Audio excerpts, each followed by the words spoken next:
following show contains adult content. It's not our intent to offend anyone, but we want to inform you that if you are a child under the age of 18 or get offended easily, this next show may not be for you.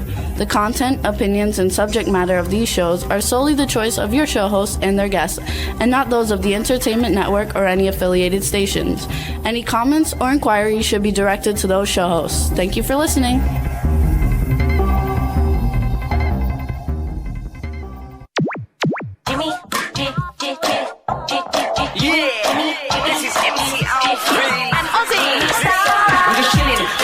Sitting down and designing, where every man in a thinking, what are we gonna be wearing?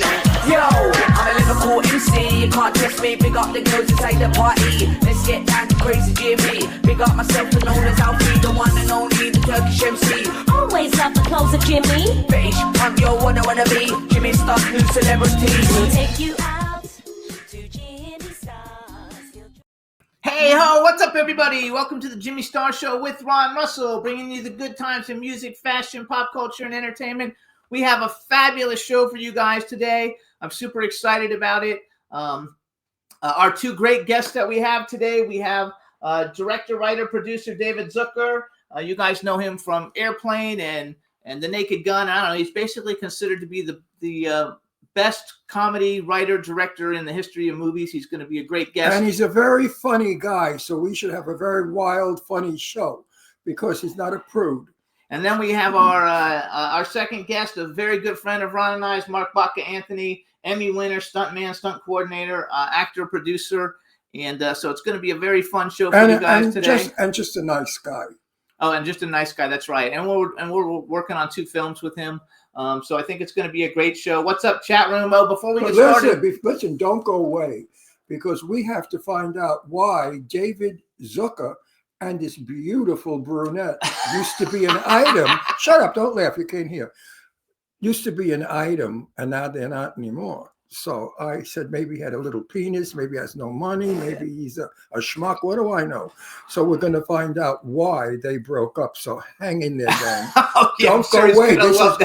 Why do you speak when I'm speaking? You know, one day I'm going to give you such a smack in the face. No. You're going to have lips that are going to look like... Anyway. Oh, they love the plaid. All right, so what's up, chat room? First, we want to introduce my cool, outrageous man about town co-host, Ron Russell. Don't forget, we got Astro with us today, sitting on our lap as always. It's December, you guys. Merry Christmas. No, not yet. It's coming. It's coming. Our Christmas show's in 2 weeks, you guys. So am I coming, but not right now. Yeah. In the meantime, you guys, I want to welcome the chat room. People are joining us in the chat room. Hello, Bitter End Media. Cindy Lady Lake, thanks for the promo. Stefan Dale Bell is in there. Our regards to Tina. I still don't know how Stefan got Tina. Stefan, what did you do? You had to hypnotize her. I mean, she's so special. God, she's like the perfect girlfriend. I want to thank everybody for tuning in last week. Our interview with Claudia Christian did super, super well. We've got over 50,000 views on Instagram. She was super, super well. I like her. Just on Instagram, so it's really great. So thank you so much. We want to tell everybody you can tune in and listen to the Jimmy Star Show with Ron Russell. We're on Podbean, Apple Podcasts, iHeartRadio, SoundCloud, iTunes, Spotify, Amazon Music, YouTube, Google Podcasts, Radio Public, TuneIn, and Amazon Prime. We're also on 150 other platforms, but I don't know if anybody even knows what they are, so we just mentioned the ones that are really big. And I think today is going to be a great show. And I hope everybody had a nice Thanksgiving. I forgot, this is our first show since Thanksgiving. I will talk about it. I'm making out with my dog, so just a minute. We have to soul kiss, and then I will talk to you. Oh, I love this dog so much. All right, Astro, you're in my way, baby. Get lost. Go to Daddy, too. Anyway, you know, my daughters, who I'm very, very, very close with all my life, moved to Pennsylvania, back to Pennsylvania, because they loved it. And it was my first Thanksgiving without my children. So, of course, I was heartbroken and very, very felt abandoned. So we came up with the idea. They would put a camera on their table, and we put a camera on our table. And we all ate together, and it was wonderful. It was as though they were here. But the nice part was, once I turned off my camera, they were gone, so I didn't have to hear their bullshit. So it was really good. It was like a visit that you just took the best parts of and enjoyed. And then when it got nasty and crappy, you turn it off. Come on. But I loved it. I don't think I want to do it again. Next Thanksgiving, we will go to Pennsylvania for Thanksgiving and be with them. Yeah, it was different. It was very, very different not to be in person. California doesn't have holidays that are nice. Christmas stinks here. Hanukkah stinks. Thanksgiving stinks. It doesn't have it. East Coast is where holidays are. Halloween on the East Coast is wonderful. They decorate, they go nuts. Thanksgiving is very fireplace, cold out, sometimes snow, which makes it very, very pilgrim. And Christmas, of course, in New York is wonderful. There's no other city in the world like New York City, Manhattan, at Christmas time. So I forgot what I was saying. That's it. My mother used to always say, if you forget what you're saying, it's usually a lie. Did you ever hear that? Because we forget lies. You're a liar, Jimmy. You never forget a lie. You're good. When I say, do you cheat on me? You say, no, I never would cheat on you. And you're lying right Yeah, now. right. You're lying like a trooper. Yeah, right. Anyway, we want to welcome some people. So I want to welcome Hugh McPherson into the chat room. You guys, Hugh McPherson is the writer of the film we're working on called My Porn Star Wife, based on a true story. Jimmy plays the wife. No, I'm producing it. I don't play anything. I'm a producer. I'm not an actor. You're the actor, and you're playing somebody, but I don't know who.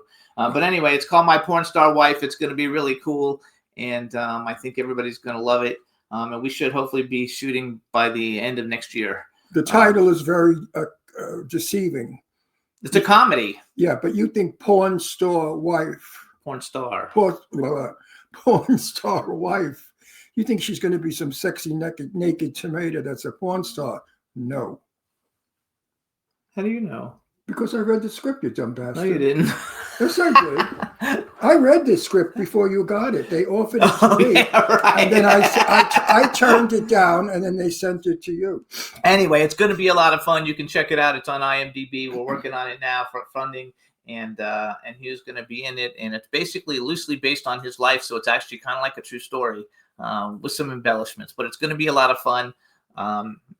Imagine Pretty Woman if it was actually like a real comedy. It's like a really funny comedy. So anyway, so that goes with that, and I think that's it. Do you have anything else we need to tell everybody?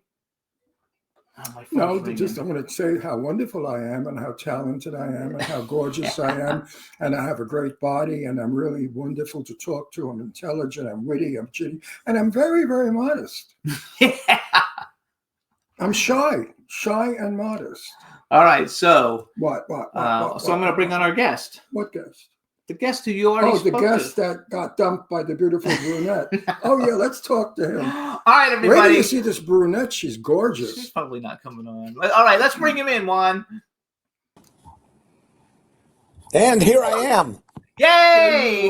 Yes. All right, everybody. So now we want to welcome to the Jimmy Star Show with Ron Russer, film director, writer, producer, David Zucker. Hello and welcome to the show. Thank you, and thank you for pronouncing my name correctly. Okay, I want to tell you something about that. I had no idea how to pronounce your name, and I stuck it into YouTube to see your other interviews, of which I had to go through 50 of them before I found somebody who actually introduced you. It's like everybody already knew your name, so it always starts without the introduction. But I didn't want to mess it up. You have to be a Landsman in order to pronounce some Jewish names. Like Lipschitz. The Americans pronounce Lipschitz like that, but in German it's not pronounced that way. How is that pronounced? I never. Lipschutz. Oh, Lipschutz. Okay. Lipschutz. But the stupid Americans like the shit part. And they say Lipschitz. I hate that one. I had a kid in school. His name, I think we were the third Jew in the school. And the whole school was Italian. Thank God I was half Italian. Yeah, there was a TV show called Schitt's Creek. We loved it. Yeah, that was fun, though. That was a play on the word shit. That one was fun, though. So let's get right Wait, there. no. We didn't even introduce you. He doesn't even know who you are. He knows who I am. Anyway, this is my cool, outrageous man about town host, Ron Russell. Say hello. Oh, hi, Ron. First I hear of it. We spoke before the show opened. And I want to tell everybody who he is before we get going, and then you can ask him whatever you want to say. When you did Airplane. No, wait. Wait, I want to ask him. So everybody, in case you don't know, you do know his work. If you don't know his name, he's made some of the top and most quoted comedies of all time. Funny. Airplane, The Naked Gun, From the Files of Police Squad, Naked Gun 2.5, The Smell of Fear, Naked Gun 33 1/3, The Final Insult, Basketball, Scary Movie 3, 4, and 5. And he's done a bunch of other movies that he's produced, which we're going to talk about one of them because I'm interested. And I love all your movies. And I'm not blowing smoke up your ass either.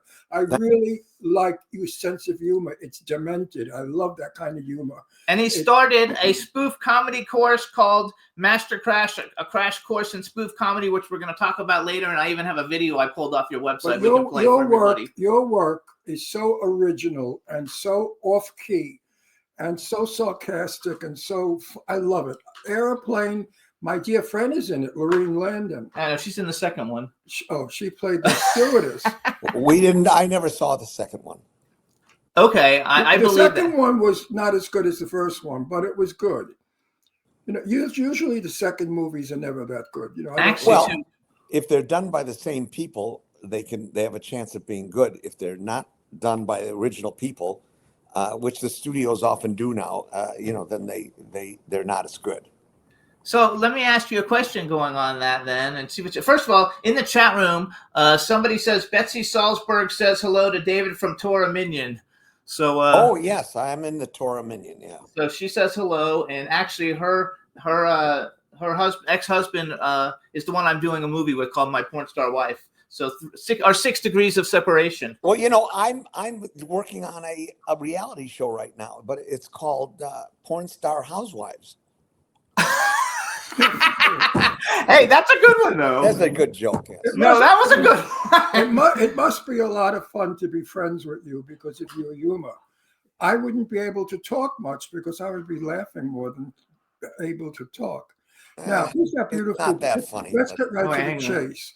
Who's the beautiful brunette? Brunette, gorgeous girl.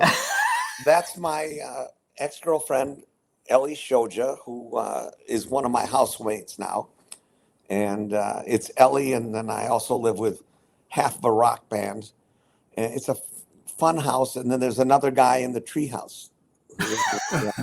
But she's really beautiful. So yeah, I for a while, Chris just left, but only a week ago I was living with 3 gay men. So a very interesting house here. That's fun. And my ex-girlfriend, yeah. I like love. Is it really a rock band? What's the rock band? Is it like a band we know? No, they were called Hot Crazy. They broke up, and but the singer still lives here, and the guitar player lived here for a few years too. So, and they recorded all their songs. I thought they were great, and they made a song called David's House, which is all about this house. I'd love to hear. It must the be lyrics. a big house. You must have a big house. Yeah, Are you in LA? You're in LA, right? I'm in LA in Brentwood, but it's not a big house, not a mansion. I know people who have mansions. I'll bet. I know a lot of people in Brentwood that have lovely homes, cottagey kind, but not maybe 3,000 square feet, but beautiful. I don't know how many square feet this is exactly, but it's got 4 bedrooms upstairs, and there's plenty of room. 4,000 square foot house. I've redone it many times. That's one of my hobbies is interior design. I mean, I could qualify as gay, I'm sure, because I'm so good at it. And so I'm just about done with this. So now I'm going to start on my ex-wife's house, which is on the next street over. Oh, that's cool. Oh, that's dangerous. Why? Well, my ex-wife is dead, and that was good because anything closer to me than that is bad. Yeah. I get along with everybody, and I've had many relationships, many girlfriends. Only 2 of them hate me, so I think that's a pretty good. Oh, that's good. Track record. Yeah. Well, my ex-wife didn't hate me, but she was like a store mannequin. Very beautiful and posed and never spoke. She had no personality. She was as dull as they come. Great tits, but that's it. I can't top that. No. There you go. I want to say too, we actually met you once. Yes, we did. We didn't take pictures or anything because you were in high demand, but we used to go to those Jeffrey Gunn's info list parties, and I think in like 2019 maybe, or when we first moved here, we went to one of those parties, and you were the featured guest, and so we actually like met you, which I thought was really cool. And it's even cooler now that you're on the show. But I have a question for you, and I think I'm going to know the answer. But first of all, did you watch the new Naked Gun movie with Liam Neeson? Did you even watch I it? didn't like it. No, I won't see it. I mean, I had a script written for it. We did it on spec. I wrote it with my longtime writing partners, Pat Proft and Mike McManus. And but Seth MacFarlane, who's a big, famous and rich producer, swooped in, took the franchise. He came in with Liam Neeson and did the Naked Gun 4. So It was so bad. It was so bad. He only watched the first 15 minutes and said, "I can't watch this shit." Liam Neeson is a superb actor.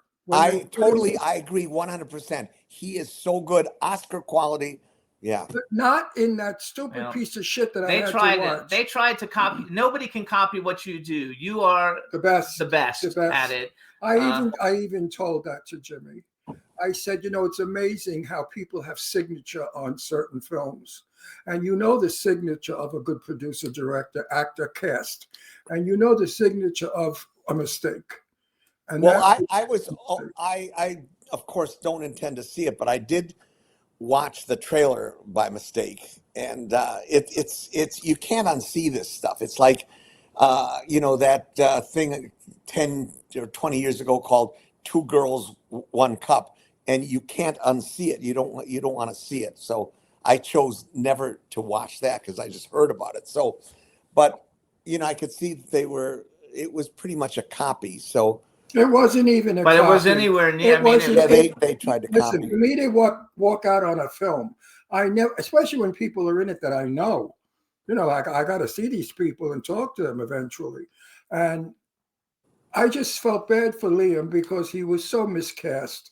The man. Yeah, well, I think it's a non-starter because they tried to replace Leslie Nielsen. In my script, we weren't even trying to replace him. We weren't even doing an LA cop station. It was international spy movies. Leslie Nielsen was the greatest. Nobody can compete with Leslie Nielsen. Right now, and neither do I want to try that again because it was an idea that was done 35 years ago, and it's been done. Okay, real funny. We got an old guy, but that's something that I don't want to go back and do. So this would have been the son of Frank Drebin, which would have been a mid-30s actor. And it was such a great script. But of course, Paramount, I mean, the studios are just idiotic. And so they will go for, the flashy, shiny producer and star and hire young writers. And, they think that will be hip. No. But you were missed. Let's just put it that way, and we don't have to keep talking about it. But you were missed. I have a story. We went to see him. Who are we talking? Leslie Nielsen? No. Yeah. Wait a minute. I got a moment of. I'm 85, so I go in and out at times. Who are we talking about? The guy from the original one. Yeah, Leslie Nielsen. We went up to his apartment in Fort Lauderdale. Oh. And he greeted us in jockey shorts. And, yeah, I wouldn't be surprised. And everybody was so embarrassed. So I had to break the mood. And I said, "Are you trying to seduce the gay men here?" So he said, "Look down there. Do you think that's going to seduce anybody?" He's very funny. Very funny. And I loved him. He was and a real anarchist. He made coffee for us, and he said, "Drink at your own risk." I mean, he just had those one-liners. I'm sure he probably did the old fart machine gag with you. What? The fart machine gag. He has a fart machine that he would do every time he meets a new person. He didn't. No, he didn't. So you had a couple of movies that actually aren't comedies that you produced. I just want to bring this one up only because we were friends with Larry Cohen. and a very good friend of his was named Lorene Landon, and she's the stewardess in the second Airplane movie. And you did Phone Booth, which I thought was an excellent movie. It was a phenomenal dramatic movie with Joel Schumacher directed it with Kiefer Sutherland and Colin Farrell. Like, how did you decide to go out of the whole comedy range and say, hey, I'm going to do some of these serious movies? Well, I like anything that's new, original, just out of the box. Yeah, And, but you know what? and my producing partner, whose Stop name is Gil Netter, found this script, and we worked on it for a couple of years, and wow. got it ready and got it financed, and I think Fox did it, and Gil was able to get Joel Schumacher, and then they got a cast. I mean, it was a fun project to work on, and it wasn't. You got away with murder. You got, because that one line that I was shocked. No, wait, you're in a different movie. No, I'm on Airplane. No, but we're on Phone Booth. Phone Booth. This is Phone Booth was wonderful. Oh, I love Phone Booth. We'll go back. So I just thought it was a great movie. I don't know how well it did, but as far as it did very well. That movie Oh, was very good. It did tremendously well, and it was a very low budget. So it was a telephone booth, and what's his name?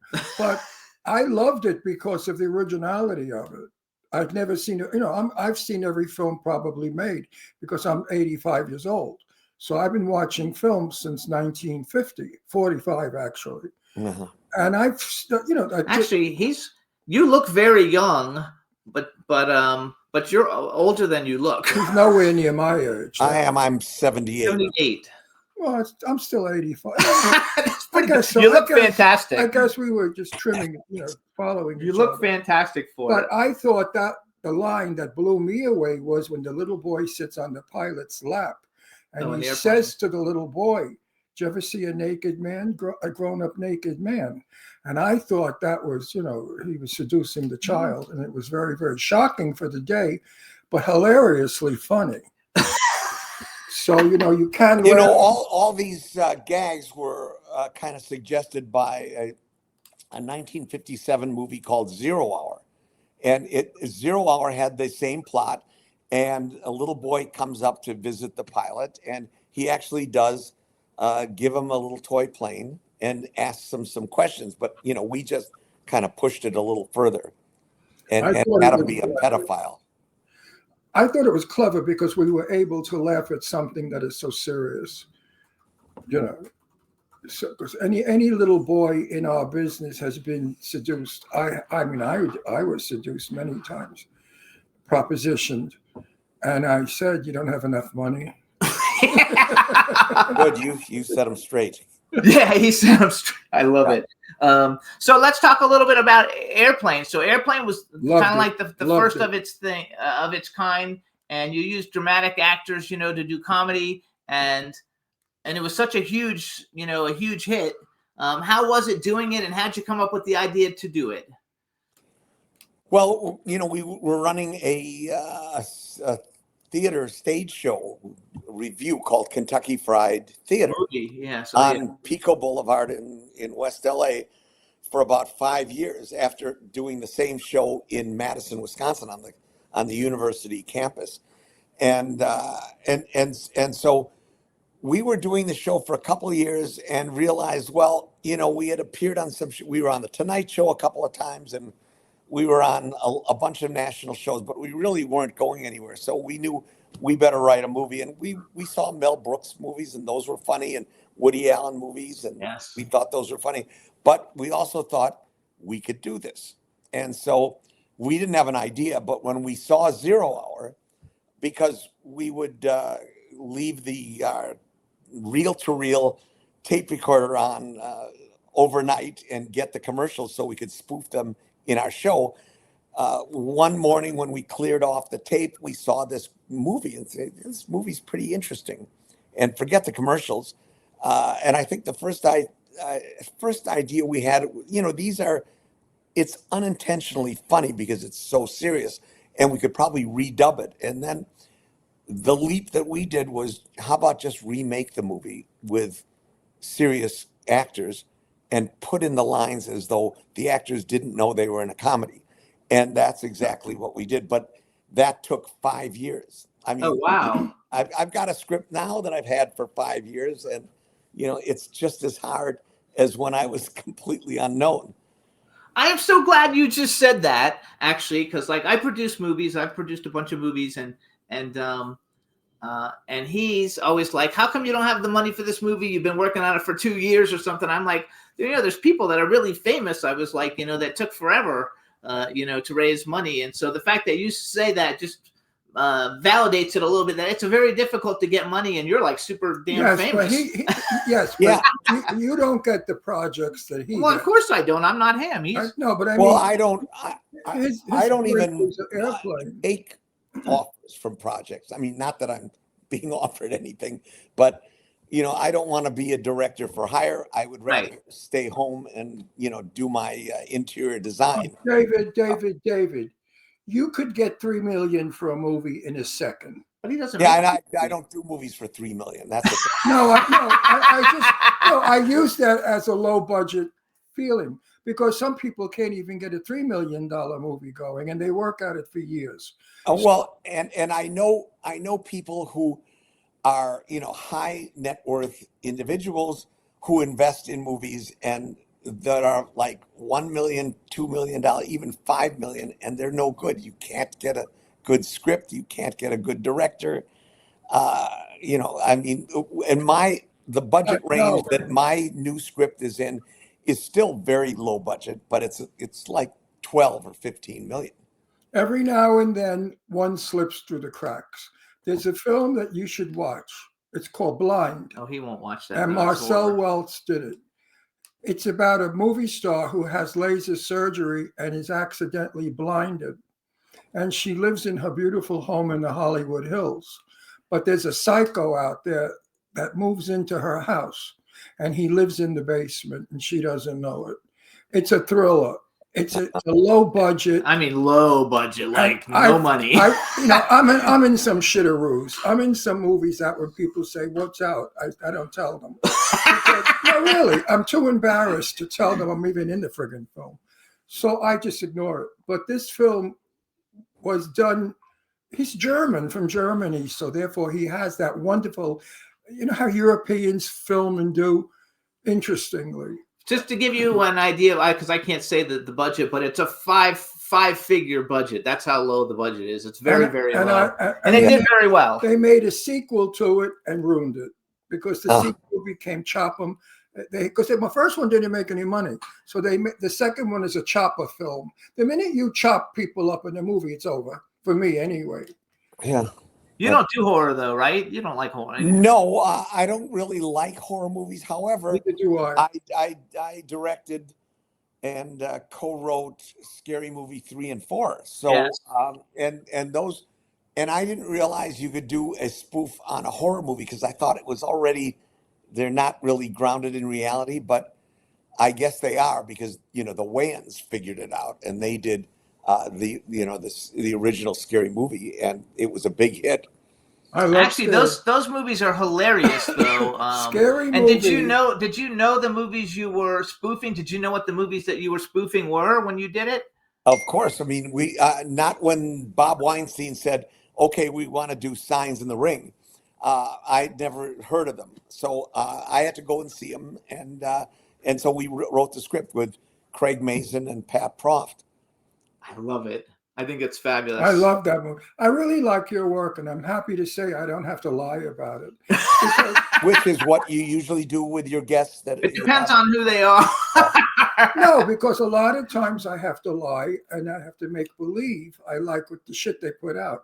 But I feel I can't say you stink and your movie's horrible. That wouldn't make a good show, would it? Yeah. So it's nice to have honesty once in a blue moon and to say to you with an open heart, I love your work. I crack up from it because I like avant-garde spoofy stuff. Well, about a month ago, I was at a screening of Scary Movie 3 at the Gardena Cinema here, and I did it with Simon Rex. We did a Q&A afterwards, and Simon brought his friend Sean Baker, who won like 17 Oscars for Anura. And so I met him, and he was full of praise. He loved my stuff. I had never seen any of his movies. So I didn't lie. I just said, great. But then went and watched Anora. It really is good. Yeah, it was really good. It's not an accident that thing won Best Picture. That's And the different. girl who starred and who won the that Academy was- Award was in Scream. She was in Scream 5. That was in person. Now, when I'm on a red carpet and I run into somebody that's got a movie that's somewhere, I tell the truth. I say, I didn't see your film because there's only he and I. But when I'm here with 5 million people watching, I'm not going to hurt anybody's career. So I say, oh, yes, I've seen your movie, when in fact, I've never seen their movie. And I lie. And that's what But I do. see everything. No. But it's really not a lie. It's a white lie to help the guy. But again, I repeat, in your case, it's honesty.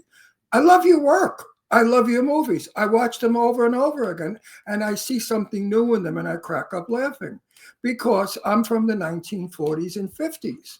And in 1950, if you remember, we had a lot of spoof movies out. It was a spoof era. Everybody was spoofing on everybody. I wasn't born yet. So that's my mentality, and I think you're a genius, and I don't mind saying it. And if you don't like it, go fuck yourself. Good point. Yes, thank you. So let's talk about your class. You have a class, spoof. I wrote down spoof comedy course, Master Crash, a crash course in spoof comedy, breaking down the 15 essential rules you use to write, direct, and edit effective comedy. Tell us a little bit about your course, and then I'm going to play a little video I took off your YouTube channel. Wait a minute, it Mel was- Brooks. Now, you got to love Mel Brooks, right? I do like Mel Brooks. You don't love him. I love Mel Brooks. His Blazing Saddles, I did not stop laughing. And I never laugh much in movies. I never stopped Especially laughing. today. I mean, Mel Brooks is another genius for No, some. he has a lot of funny gags in his movies, and I often use scenes from his movie to make a point. I love in Young Frankenstein. Did you remember when somebody says to Marty Feldman, your hump was on the left side, now it's on the right side. What's the deal? And he says, what hump? So it's such a brilliant way of It's wonderful. so many people are not self-aware of what's going on. So I always use that, what hump. And recently, And my favorite part of Frankenstein is when Madeline Kahn is making it with Frankenstein, and she starts singing, "Ooh," and then goes into the high note. yeah. I thought that was hilarious. And when Marty Feldman, he starts going into Groucho, and he just starts doing saying a line. And those I can't remember what the line is, but some very funny things. However, the movie, it doesn't really have a character that you can follow all the way through, which I had to learn the hard way. You got to have some character grounded in reality who I realize the plot and the characters are as important as the jokes, probably more important. Yes, it is. The movies that I've done, which have had those character arcs, have always done well. And the ones where I did not do as well. It's something that Peter Farrelly does well. He did Something About Mary and Dumb and Dumber, and his movies that have been really big hits and successful are ones that he's paid attention to that main character, and that's what I'm teaching anyways in my class. Mel Brooks was gifted to have Marilyn Kahn. All the cast that she had, they were brilliant together. They all were like magic. They worked. That nobody was thumbs up or thumbs down. It was all equal. It was wonderful. Yeah, he had very talented casts. Very talented. And my brother and I just did we were doing the Mel Brooks documentary. I mean, we were just interviewed for it. So then that'll come out, I don't know, after another year.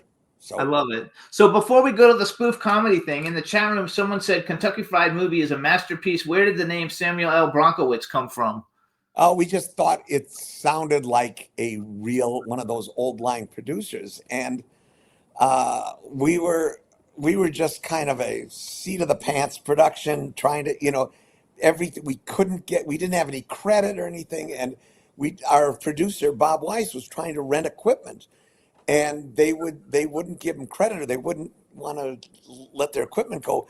So he started saying, "This is for Samuel L. Bronkowitz Productions." Sounds important. It sounded important, and Which brings one me- lady that he asked that said, "Oh, is he still making pictures?" So it brings me to this.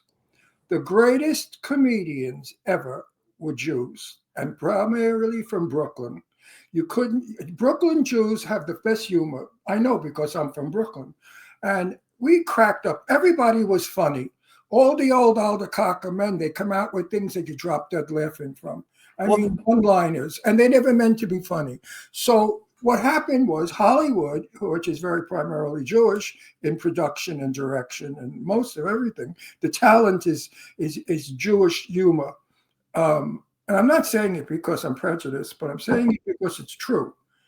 Your humor and all of your movies, you can hear it. Now, the Golden Girls, my very good friend Stan Zimmerman writes for Golden Girls. Wrote. He's Jewish.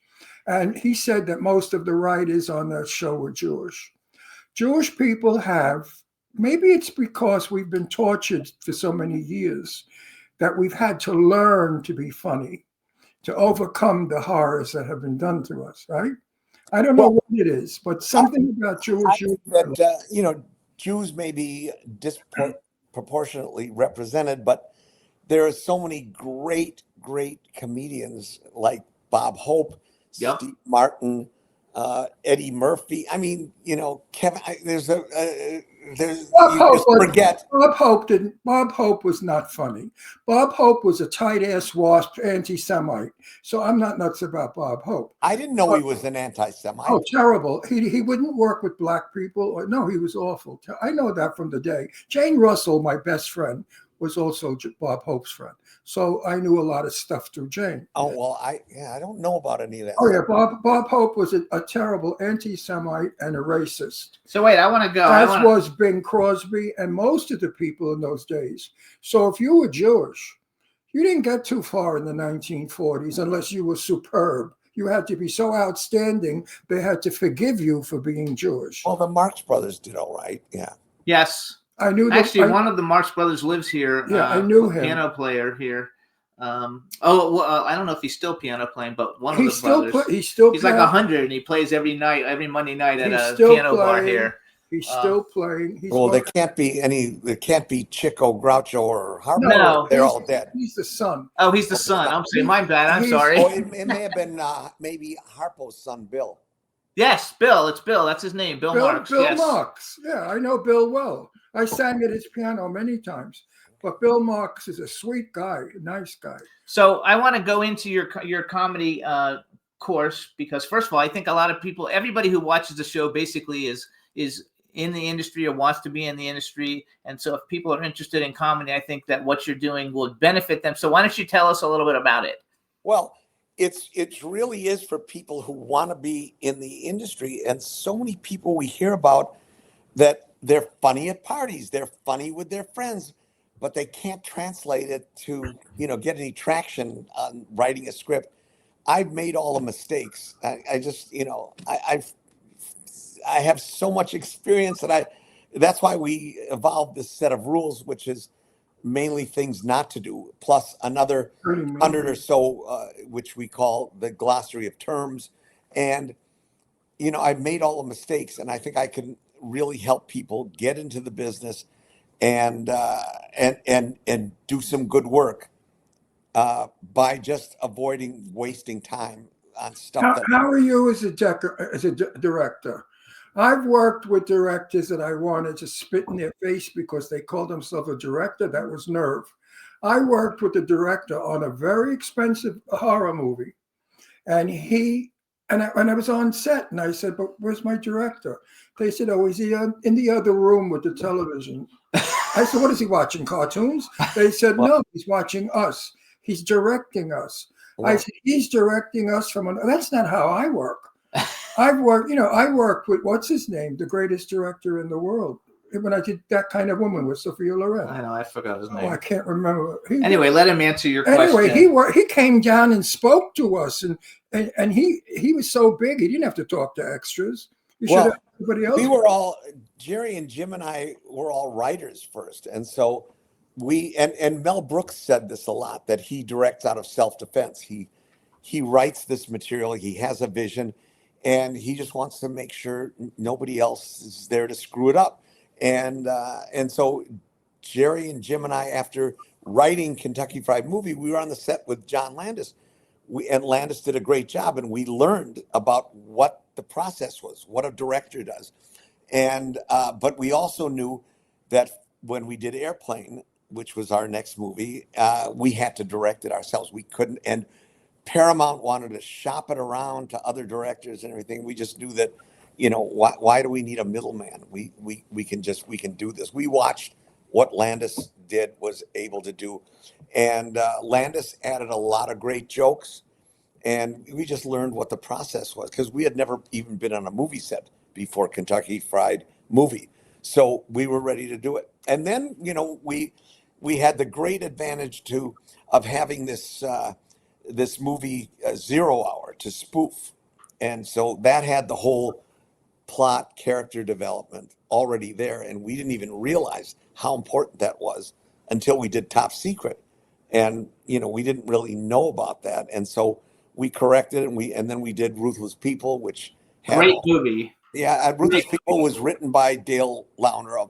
marvelous writer, and it was so funny, and but not our style of spoof at all. And then after that, we kind of went off into our own directions, and I did Naked Gun, and Jerry did Ghost, and Jim did the Hot Shots, and so because we didn't need to all be together on the set anymore. Right, because you had gotten it. But So wait, I like to work with a director, not in the films I'm in now.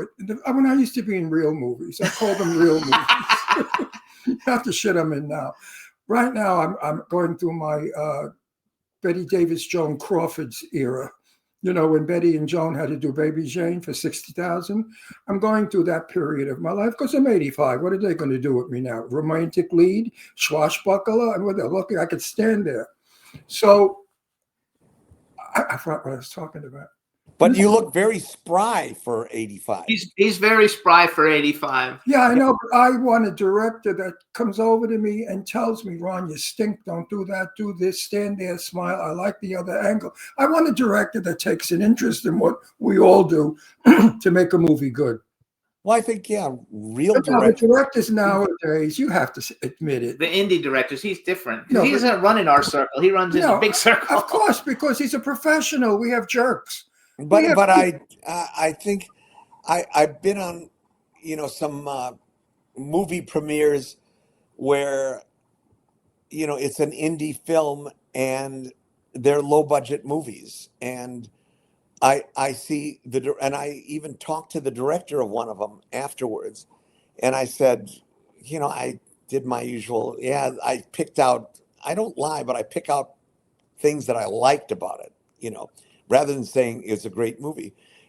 But I said, but why didn't you have the main boy and the main girl in the movie have a romantic relationship? And it would have been such a huge thing. And he said, I didn't want to do that. It was not appropriate or something. But it's like, so this guy doesn't know what he's doing. and the writers don't know what they're doing. You're right. Because not everybody thinks that they can do this. And that's why I'm doing the course. It's like you can't do it. Even the pros like Seth MacFarlane and all the people who did Naked Gun 4 are pros, and they've all done stuff, but they didn't know what they were doing. I didn't think they either. Sidney Lumet. I was directed by Sidney Lumet. All right. Okay, that makes you more important than I even thought you were. Yeah. Wait, you're talking about Rolls Royce. When you talk about Sidney, you're talking about Rolls Royce, because as big as Sidney was, and he was big, He would talk to Sophia Loren, Barbara Nichols, George Sanders, and us extras the same. He had that intelligence to know that it takes everybody to make a movie, not just the star. Yeah. Well, there is such a thing as like common decency and respect. I mean, Yes. you don't want to talk down to people, no matter who they are. He never. So wait, we have to- I had beautiful big black hair, and I wanted my hair to show so I'd stand out. You know, everybody wants to be an actor. And I took my helmet and I held it, threw it in the back of my neck. He came over. He said, "Soldier, put the helmet up." I said, "Why? And cover my hair?" And he started to laugh. He thought that was funny because I had the balls to say that to him. So I put the helmet up. But when we filmed, I threw the helmet back. So I think if you see it in the film, I don't know if my helmet's back or on. Anyway, I want to go back. So first of all, hey Juan. But he was wonderful, Sidney Lumet. Hey Juan, stop. Juan, we want to do. I sent you a video. It says OG naked spoof comedy, and we're gonna just play it for everybody. I pulled it off of your YouTube channel, and it's about your class. But I want you to introduce it, and then we're gonna play it. It's only a minute long, and hang on, and we'll be right back. But you introduce it for us, and Juan, hopefully you got it. Go for it, David. I don't know what the clip is, so It's about your master class. Yeah, I'm just teaching this course on master class, and I'm a talking head, and we play a lot of clips from my movies and other people's movies, and things that we did right, things that we did wrong, things that other people did wrong. We're gonna do a whole course on what they did wrong in Naked Gun 4. Oh, good. That's good. That would be a good one. Yeah, so because I can teach that way by showing. So you guys, Yeah. so you guys, here's the video. Fucking direct. OG naked spoof comedy from David Zucker off his YouTube channel about his course. Check it out. Hi, I'm. It's like I don't think I can do this.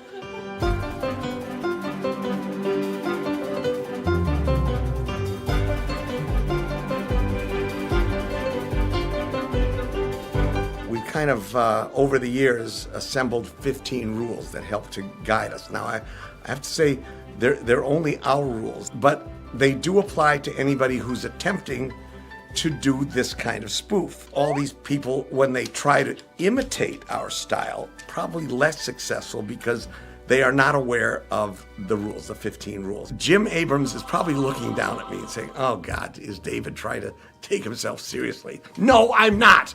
And it's none of your business.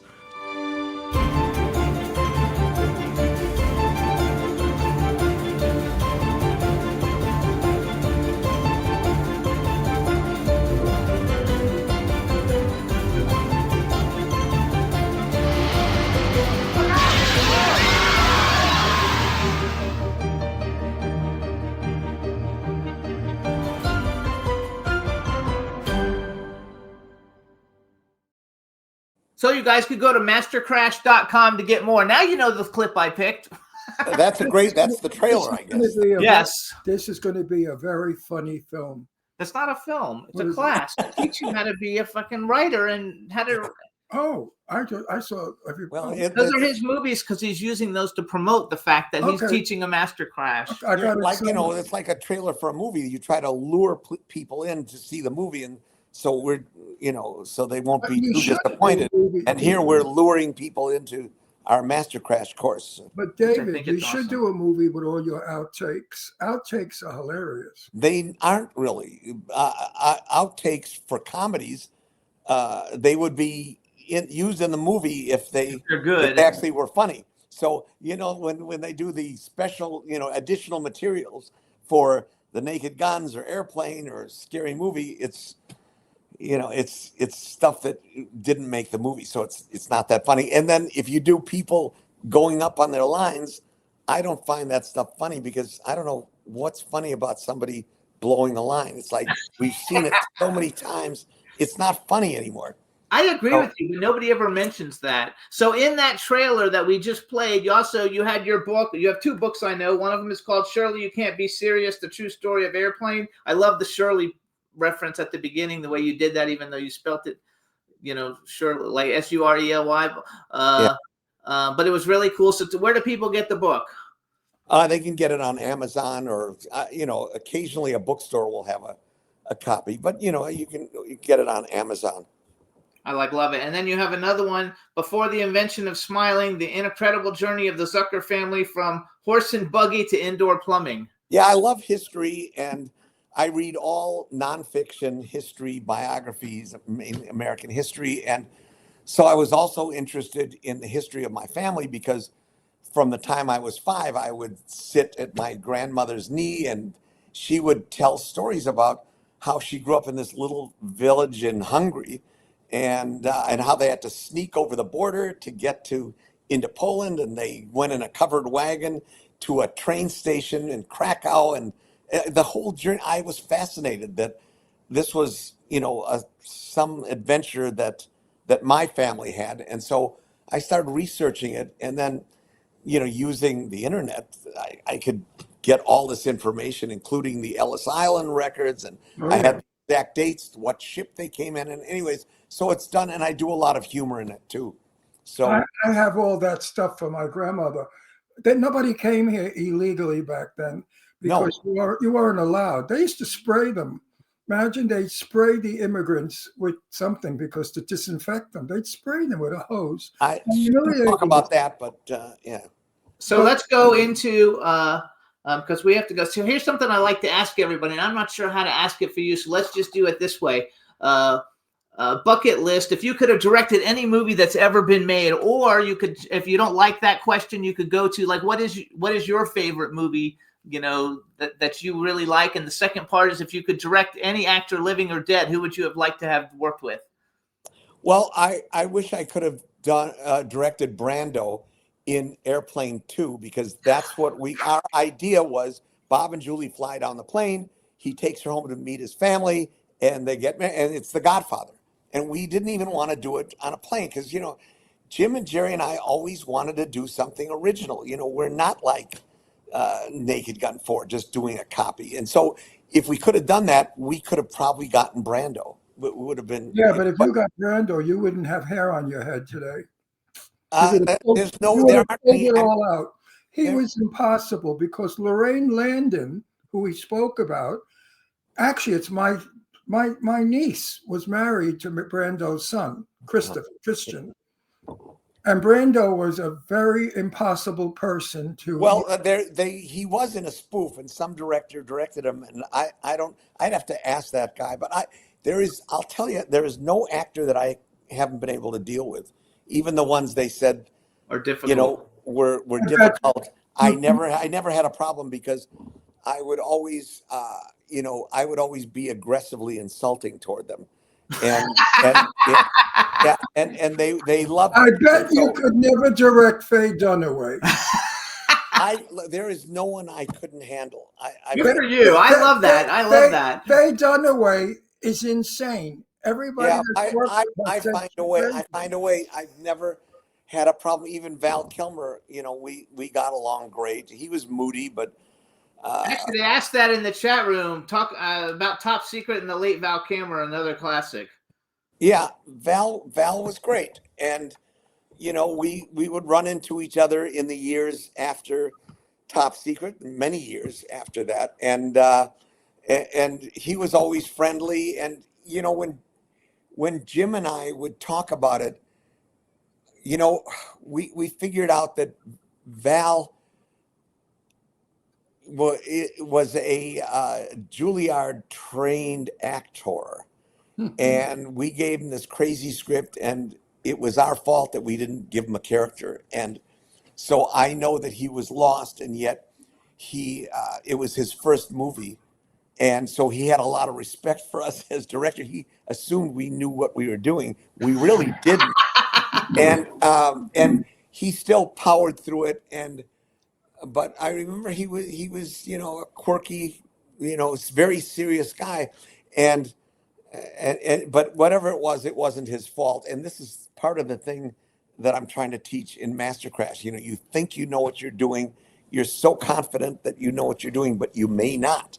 So, and this is what happened with Seth MacFarlane. With he can print money. He's got Family Guy and Ted, and all. He's like he can buy and sell me 30 times over, but in spoof, he doesn't know what he's But he doing. I couldn't. have to say, Ted He is. couldn't beat you in talent. That's for sure. I think that Ted is funny just because I thought it was very funny. But most of his other movies, I would never say. I don't think any of them are better than what you do. I think what you do is fantastic.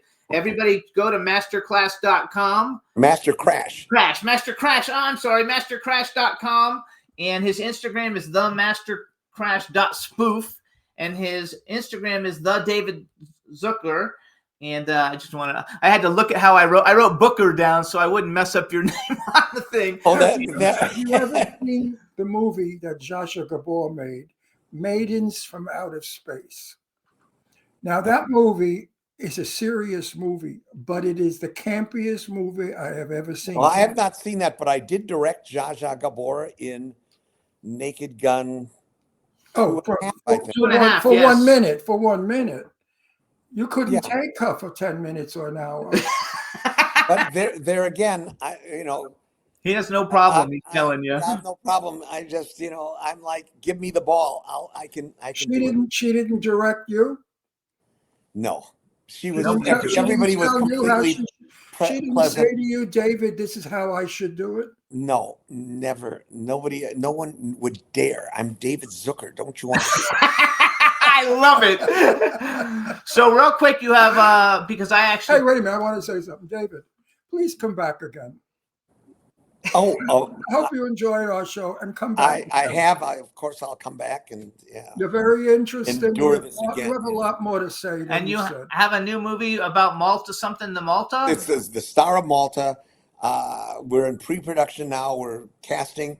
It's set in 1949. It's going to be done in black and white. It's just going to be absolutely a real film noir movie based on another 0 Hour type movie, which was called Detour. Oh, we've seen that. I know. We Jim. just saw it. It was on Turner Classics. We watch everything Turner Classics. It's a wonderful movie. It goes for like 2 acts, and then I think they ran out of money or something. But it just ends. So yeah, I know the film well, Detour. So we want to thank you for coming on. I Yes. have another guest that's going to come on. Plus, I told your publicist we wouldn't keep you more than 40 minutes, and we did. So I And apologize. I have to say something. you're fired. Yeah. Political. David, we need you nowadays. Yeah, because comedy right now. I'm speaking, you cocksucker. You never fucking give me I can't take him. I'm divorcing him. Lend me $3,000 so I could divorce this fuck. I'm in the middle of talking and he jumps in. He's an egomaniac. I can't take him. Go ahead. I really can't take him. But I know how all these things usually end in a request for money. So you are no different. Let me for a divorce. Anyway, we need fun. We need to laugh again. We need you. I totally agree, and I'm the one to do it. America needs to laugh, Yeah. and we need you to do it. Yes, because the other people that are trying to do it suck.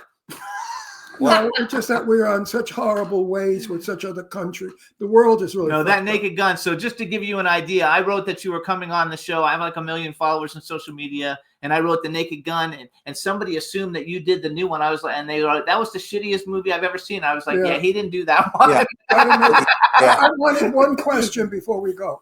Were you ever an actor? Oh, well, in our Kentucky Fried Theater show, we all acted, Jerry and Jim and I, and Pat Proft. We were all, because we didn't have enough money to hire real actors.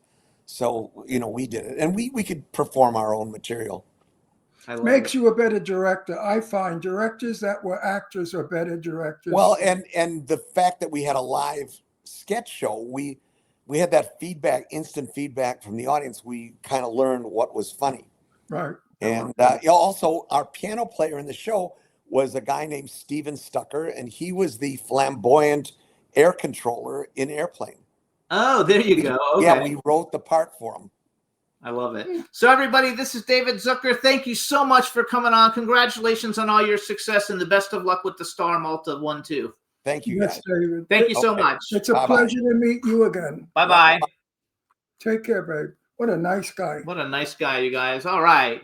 I hope you guys enjoyed it. He was See, great. now that's talent. That's what makes the business better. not the jerks that buy in and do what they do Well, now. that's why that shit sucks. This is Hollywood. You guys should definitely see Ruthless People too. That's a great movie with Danny DeVito and Bette Midler. We saw it during COVID for like the third time. Funny. It's very, very funny. But David is Hollywood. He's it's the real McCoy. Absolutely. So we're going to take a music break, you guys. This is Avohi Avoher, and he's a client of World Star PR, and he's a very good friend of Mark Loverush, and he's a British performer, and this is a brand new original Christmas song called Christmas Magic Near and Far by Avohi Avoher. Enjoy.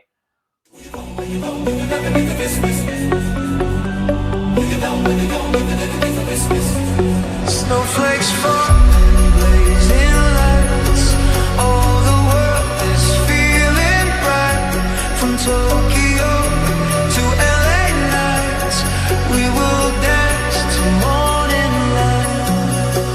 On the rooftops under stars, parties bursting out of bars. From Brazil to Zanzibar, Christmas magic near and far. Happy Christmas, feel the beat. Snow is falling at our feet. Voices rising in the street. Together now, let's make it sweet. Shimmering in Paris air, jingle bells and glowing flare. All unite, the joy we share. Meet me at the market square. Laughter echoes loud and clear. Cozy nights with those most dear. From downtown Seoul to here, let's all spread the festive cheer.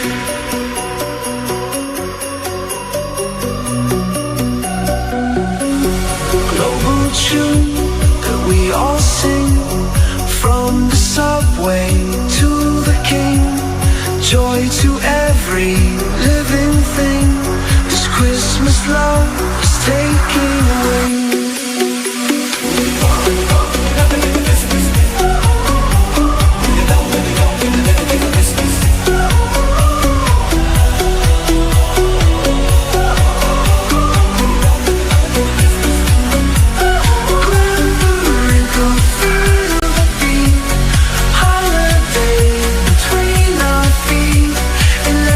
Love in every street.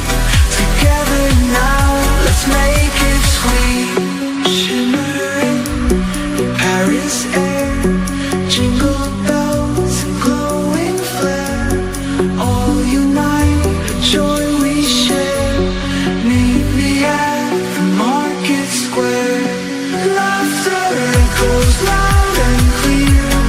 Cozy nights with those most dear. From downtown Seoul to here, let's all spread the festive cheer.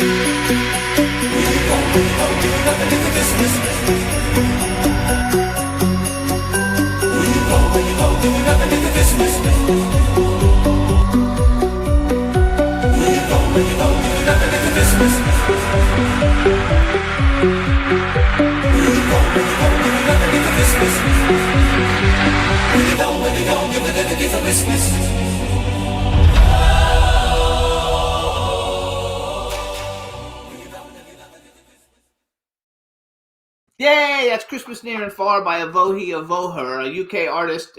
He does dance music, but he also does classical music. And we have 6 minutes left, so we can talk about something. But I have one other song I want to play since we have time. I'm mad at you Okay. Why are you mad at me? because you direct me. You shouldn't direct me on our show. If you want somebody else, I will leave and you could replace me with somebody you could push around and direct. I don't want to direct. If I'm in the middle of saying something I funny know. Well, I just messed that up. So and you interrupt, you step on my line. Ugh, anyway, not professional. That's what it is. that's it. No theater In background. the meantime, everybody's saying it was a great interview. No theater training. Jimmy hasn't any theater training at all. That's true. I don't. So he doesn't know how to work as a team.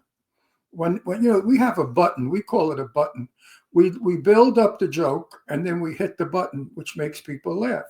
So if you come in before I hit the button, everything I said before goes to waste. It's not funny. Well, I'll work on it. You know, I did stand up for 30 years. I know how to do comedy. I'll work on it. In the meantime, we're going to play one other Christmas song, you guys. This is also a Vohi Have Voher. yourself And the name of this is a remake of a Away in the Merry Manger. Little Christmas. So this is a Vohi Voher Away in. Okay, Spirits please bright. stop. No, I'm not. Come on. No, how do you like it? This is important, you guys. This is a great artist. I want the world to know who he is, and I want to give him great exposure. This is called Christmas Classics by Avohi Avoher, and it's a remake of Away in the Manger. Enjoy, and then we'll be back with Mark Baca Anthony.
Yeah.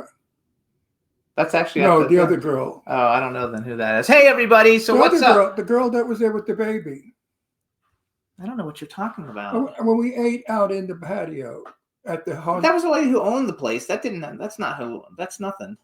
They owned that place. Where we had lunch. They owned it. That's not a lady. She wasn't with us. Where we're shooting the film. No, never mind. Forget it. Wait. We went to the winery, and the lady came out with the baby because she owns the winery. That's who I thought was his daughter.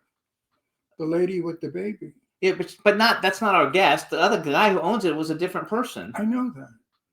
I'm Okay. talking about the young That has girl. nothing to do with anything, though, that we're doing. Anyway, guys, Ron's confused. So I'm not confused. So here's what we're going to do. We're going to bring on our next guest. Baca, what's up? Hello. Get out of here. Stop that. Stop. Put that out. That is so cool. Everybody look at that. Baca just lit his arm on fire. You know, Jimmy is sick. He thinks the person on fire is cool. It is cool. It isn't cool. That's what he does for a living. I don't give a shit what he does for a living. I don't like that stuff. We come want on, to Ron. introduce everybody. Now we want to introduce Emmy winner, actor, producer, stuntman, stunt coordinator, Mark Baca Anthony. Hello and welcome to the show. What's up, buddies? How you guys doing? We're good. You know, don't put yourself on fire for your act because everybody's sensitive to that. The woman in the subway No. that was put on fire, and now a I'm done man in with the fire. subway. A man last week was put on fire in the subway. So people are very shy. So you guys, just so you Going on know, fire. Mark Baca Anthony owns Extreme Force Hollywood Stunts, and that's what he does for a living, and he's a genius. Yes, he's a great stuntman. He's actor. great, and according to He doesn't need fire. according to McKenna Smith from Texas in the chat room, who is his significant other Nicole, he's smoking hot. Say hi to Nicole in the chat room. Yeah, I better. You gotta like I'll say love hi it. right here. You know, I like love Now, it. when you met us, did you find me nice? You remind me of Junior from Sopranos. You say what you feel, you just say it, and that's okay. I love that. Right. No, I just found that the fire scared me. I don't like it. No, because I like you and I don't want to see you on fire. It doesn't please me. I'd rather see you do something exciting, like jump from an airplane and land on a horse. Well, Nicole would probably rather me go on fire than do that. Trust me. So you guys, Yeah. we met. Actually, I was introduced to. We actually call him Baca, and we were introduced to Baca from Jeff Caperton, who's in the chat room right now. Jeff, And, Jeff, that picture of you young is adorable. You were a cute little boy. And we are working on a movie that that's what we were talking about before we brought Mark on, because we're doing a movie with Steve Yeah. Ross, right? Steve Steve Ross, Ross. and the name of the film is Carnival, and it's a carnival horror movie. It's going to be really cool. And we went to this great location several months ago looking at all the props and where we were going to shoot it. And then we went to a winery and we all hung out, and Ron was somehow thinking that the winery girl was somehow affiliated with you. And remember the lady who came out with the baby? Yeah. I thought it was Yeah. your daughter. I thought she was. She's so young looking, that woman. That Yeah, woman looks yeah, she was. 19. Yeah. She's like 40 or something, and she looks 19. Yeah, I don't know. So I thought she was your daughter. That's what we were talking about before we got on. Right. Anyway, all right. So let's talk about you a little bit. First of all, you guys, Mark is one of the coolest guys I know in Hollywood, and he lives in Texas. I used to be in And- LA though, but I'm in Texas now. What's so funny about living in Texas? Because he's my Hollywood friend who lives in Texas. Hollywood friend, hello. What Hollywood? There's no such thing as Hollywood. Yeah, that's true. There really isn't so much thing as Hollywood. So tell everybody a little bit about. First of all, let's go to, because the Hollywood Stunts is such a big thing for you. Tell everybody a little bit about what you do with Extreme Force Hollywood Stunts. Well, I for 32 years I've been doing stunt work. Started off in fight choreography like every stunt guy, being a martial artist. But then I ran into people, met mentors like Pete Porteous, and eventually I met a great guy named Gary Bishop. Both are gone now, rest in peace.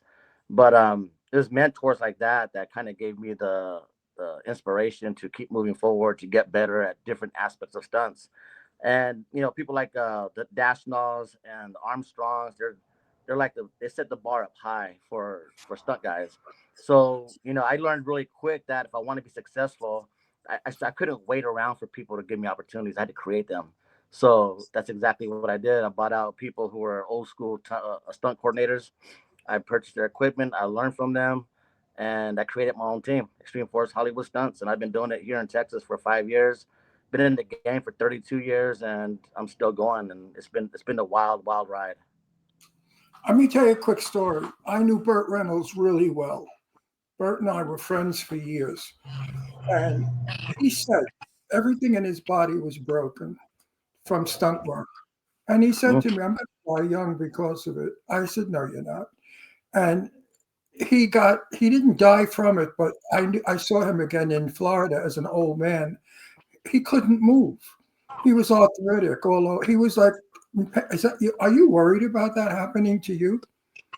No, I'm not. I think if you eat healthy, and Nicole, she's a great cook, trust me. And I opened up my martial arts studio again, so I'm stretching out, I'm working out again. after having knee surgery and a hernia. So now I feel really good. I feel Okay, optimistic. stop right there. Stop, Mark, stop. Back it up. Woo! Knee surgery. I had knee surgery 7 months ago. I'm in agony remember. right now. Yep, I How remember long? that. How long were you? You in didn't have a pain? replacement though, did you? What did you No, have? not a replacement. ACL and MCL, and I was walking the same day. I walked. Yeah. Yeah, so he didn't have a replacement, so his is different than yours. I would tell. Yeah. I would suggest to people not to have this operation. It's horrible, Oh, painful. It no. never Yeah. never gets better. So, how many things are broken on you? Um, I haven't had many injuries because I've been very, very fortunate, lucky, but I'm also very, very safe. When I do something, I commit to it, and that's what happens with stunts. Sometimes we don't commit, and then that's when we get hurt. So you have to commit to the stunt work you're doing so you don't get hurt. And things do happen. Don't get me wrong. I've just been very fortunate to not broke. I haven't broken anything during stunt work. Good. So you have a Okay. ranch, right? You have a ranch in Texas, like a stunt ranch. Yes. I don't know if that's what you call Yes. it. But 10 acres, and we do stunts. We have a stunt school. We teach people how to do stunts. I've had people from Chicago. Got these awesome girls from Chicago come down. They're amazing. They come down to my stunt camp. I got people from all over the country coming to our stunt camps, and we teach people how to do stunts so they can perform and do it correctly. Now, whether they join my team or not, it doesn't matter. I'm okay with competition. I just want people to learn safely, so they come to me to train. But we also shoot movies out here. We've had the Warner Brothers has been out here, and they brought The Accountant 2. They did the promotions out here at my ranch, and they flew me out to work in the Minecraft press junket with Jason Momoa and Jack Black, and that was pretty fun. That's pretty cool. This question's for Jeff Caperton. Jeff, are you a stuntman too? Does Jeff do stunts? Yes, he has a trailer out here that he stays in, and he'll help with the place whenever we need it and do things around the place. Does he do dangerous stunts? Jeff, answer. You're in the chat room. He's in the chat room. He does. Fuck. he does. I don't know if he's still there. Oh, he does do stunts? Yes. He says yes, not at the same level as Mark. So he's not. He's like a lower level. So what are some of the kind of stunts Wait. How do you define levels of stunt? Well, I don't like to brag because that's not who I am, but like I can, light my whole body on fire, my face, my legs, down to my toes, everything. Stunt driving, I've jumped cars, crashed cars, rolled cars. That's very dangerous, and I've done that. And I know how to prep the cars for that too. Do you do like stunts like flying in the air? I threw my body through the air. Yeah, so I've jumped out of a 6-story building through a glass window. We jumped out of a 6-story building. I can't hear this. As a young boy, did you have a death wish? Actually, as a young boy, I never thought I'd make it to like 30, and here I am, almost 55, and I'm still doing it. So I was a daredevil. Take it easy, kiddo. You don't have to be Superman. No, now that I have my daughter. Reynolds never turned down a stunt.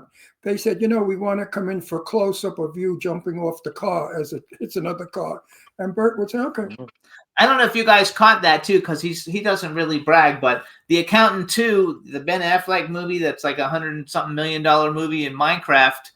He worked with on both of those. Those are like those aren't like little indie films, you guys. Those are like. What were you, a car driver? No, I was a rigger and the safety, and I had to go through all the logistics with. Sir? What was you? He does the safety and makes sure they're doing everything safe so people don't get hurt. Oh, good. Then you don't do the stunts. Good. And rigger, and I was a rigger too. Yeah.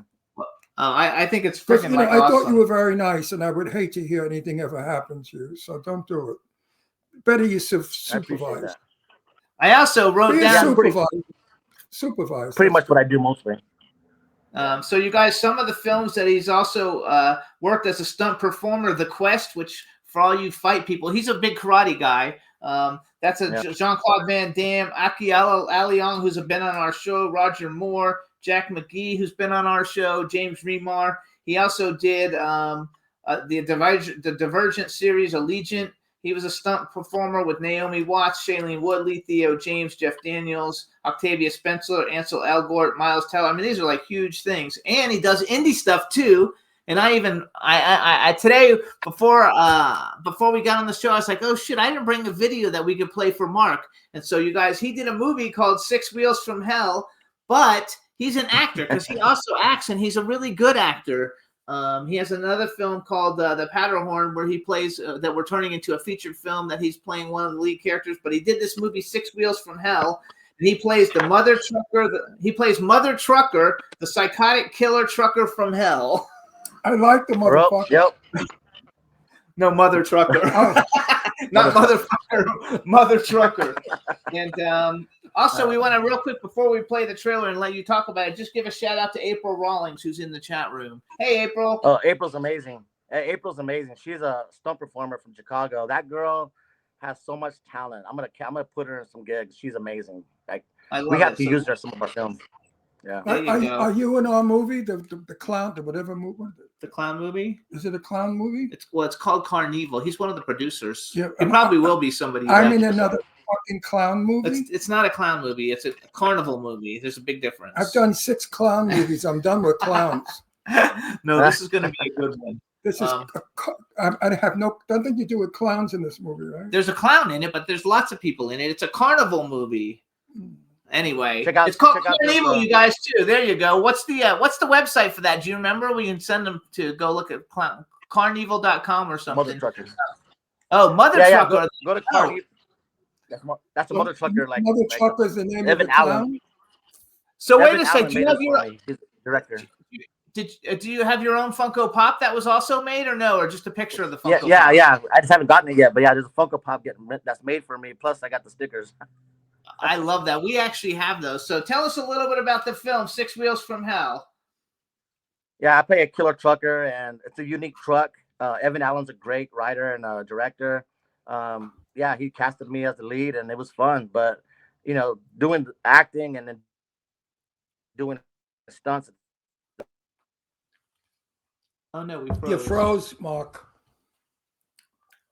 Oh, bring him out and bring him back. Mark is gone. That's okay. He'll be back, you guys. And you guys, Mark's significant other is Nicole. She's the most beautiful, wonderful woman you'll ever meet in your life. We had a blast hanging out with her. They got to come back soon so we can hang out again. And we don't know what happened. What happened? Why are we pulling him out and back in again? Anyway, so we're going to play his trailer. The name of the movie is Six Wheels from Hell, but I want him to come back and introduce it. And it looks like a really good film. I actually saw it. It is a really good film, but it'll look like it for you guys too. Anybody who likes horror movies, I think you'll dig it. And then Mark used to travel around the country like in a show as a Teenage Mutant Ninja Turtle. So he's really like when he says he does karate, he like really does karate. That's why he has a karate school. And the karate school, I forgot the name of it. I think it's called. I guess we lost him. Baca Martial Arts Academy. We're full screen now. That's okay. He's coming back. They're going to bring him back in. Nicole says, making me blush. Love you too. Well, blush makes you look even more beautiful. That's right. I love the whole thing. So she's in the chat room. April's in the chat room. And we're bring Mark back. April, tell Mark not to go on fire anymore, okay? No, Nicole's the girlfriend. April's the stunt. I mean, Nicole, tell him not to go on fire. That really disturbed me. He also starred in a movie with our friend John Schneider called To Die For, which I have that down. We're going to talk about that too once we get him back. Hopefully he'll be okay and we can get him back quickly with all of this. Live TV, you guys, so we have to keep talking. You guys like my new glasses? There you go. And I didn't see the movie To Die For. I've seen a lot of his other stuff. But Six Wheels from Hell I saw because it's really good. What could have happened to him? Bad signal, bad Wi-Fi. There's all kinds of things that happen on these shows when things are going on. So what's up, chat room? Are you enjoying yourselves? I hope so. We're having a pretty good show. Both of our guests are fabulous. And he's safe, but it's always nerve-wracking. Nicole says he's safe, very safe, but it's always nerve-wracking. Yeah, but I don't like that fire shit. I really don't go for that. That's dangerous. That's so dangerous. That's what happens though when you're a stunt person. It is dangerous. I know how they do it. I know how it's done. The trick of the fire. Still, it's a dangerous thing.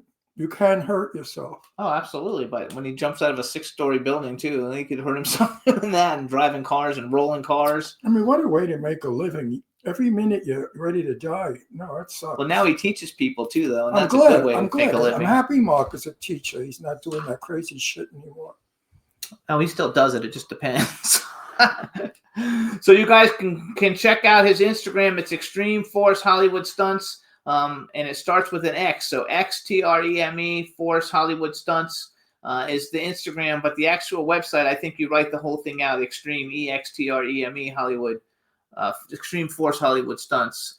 And Juan, maybe we should play the trailer for his movie, just because I don't know where he is. You guys, so this is a short trailer. The name of the movie is called Six Wheels from Hell. Mark Baca Anthony plays Mother Trucker, the psychotic killer trucker from hell. And here's the trailer, and we'll be back in a minute. Enjoy. Las Vegas, here we come! I can't believe we're all moving to Vegas. I know, right? It's a dream come true.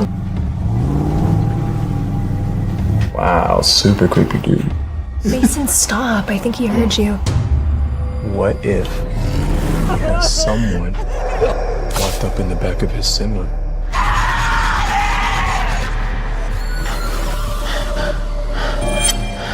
She's gone. Someone took her. Who's that creepy trucker?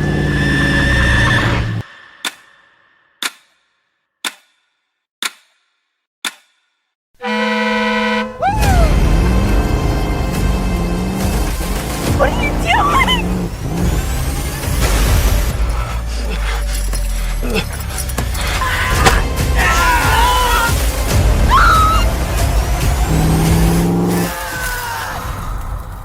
They call me Mother Trucker.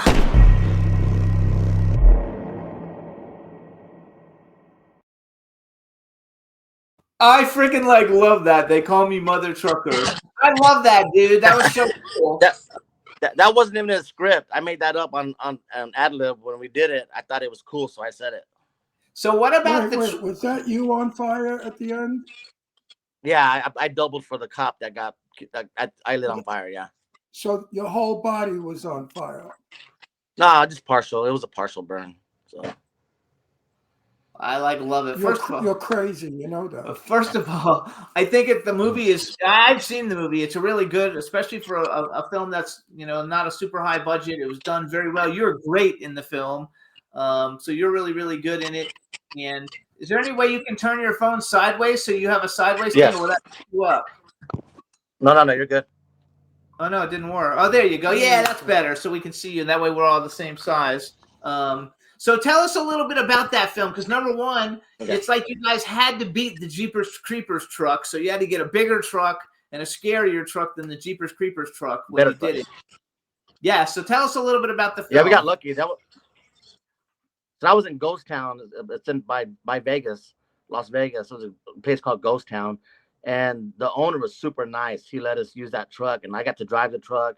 He trusted me, and we made friends, and he gave us a lot. So we did this movie with very, very, very little money during COVID. So the Mahal brothers were right next to us shooting, and we were sharing the same space at the same time. It was crazy. Oh, that's cool. What movie were they shooting? Oh, they were probably doing Tommy Knockers. Yeah, I think it was Tommy Knockers. Yeah, which is a good film. We like that, and we like them. So answer me a question.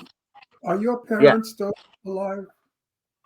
My mom is. I take care of my mom. She lives in New Mexico, and I take care of her. She's my queen. So what does your mother think of you doing all this shit? Yeah, she doesn't like it, but she loves that I'm doing what I love like doing. me. She's like me. I don't like it either. There are limits to stunt work.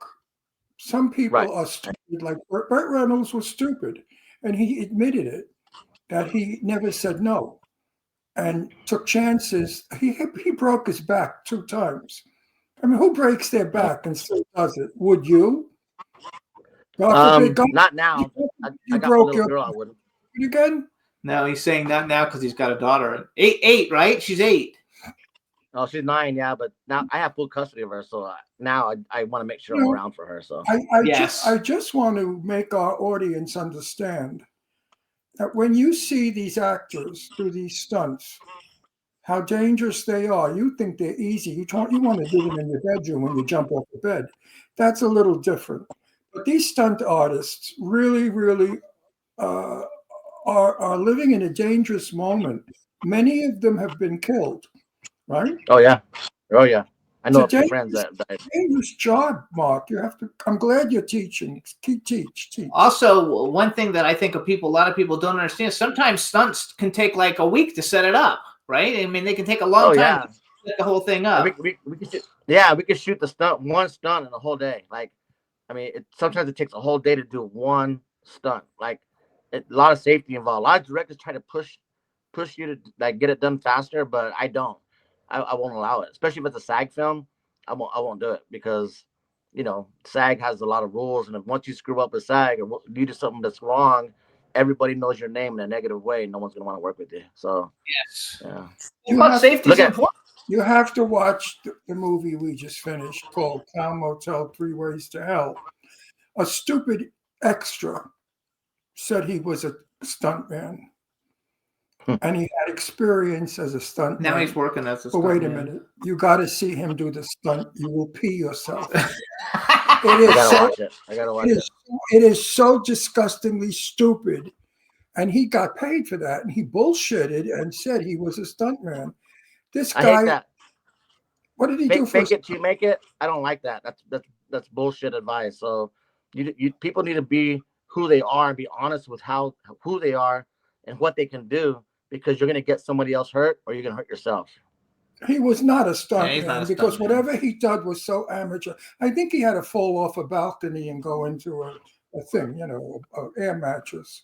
And it was so bad. No, Dave Bailey did that. Dave Bailey did But that. Dave Bailey's not the stuntman. The No. stuntman was that other guy The that we don't like. obnoxious, Yeah, that other the guy. obnoxious piece of shit we worked with. We were 120 people on the set.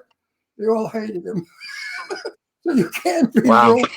You can't be. Oh, he was Yeah. a total jerk. One of my funnest thing, well, not stunt wise, but acting, was working with John Schneider on his film. And me and John got really close. And I texted him yesterday. He texted me right back. When a celebrity calls me his friend, then I'll put it on out there that he's my friend too. But I don't tell if a celebrity is not my friend, I just know him. I don't call him my friend. I just know him. That's what I'm not that's that the same person. thing Like he does. yeah, I'm not like that. I'm like, if the celebrity says, "Hey, that's my buddy or my friend," then I'm okay calling him John my buddy, my Schneider is friend the too. coolest guy. He is the coolest guy. He's been on our show twice, not for a long time, and he's not a friend, but he's someone who's been on the show twice, and we had a blast. I wasn't gonna say this, but I will now that I'm thinking. I said to Burt Reynolds, "Did you ever break your dick?" Burt had a wonderful humor. He said, "Ron, actually, yes." I said, "How?" He said, 10 broads in a row." That's crazy, Ron. Burt, 10 broads in a row. So I never forgot that.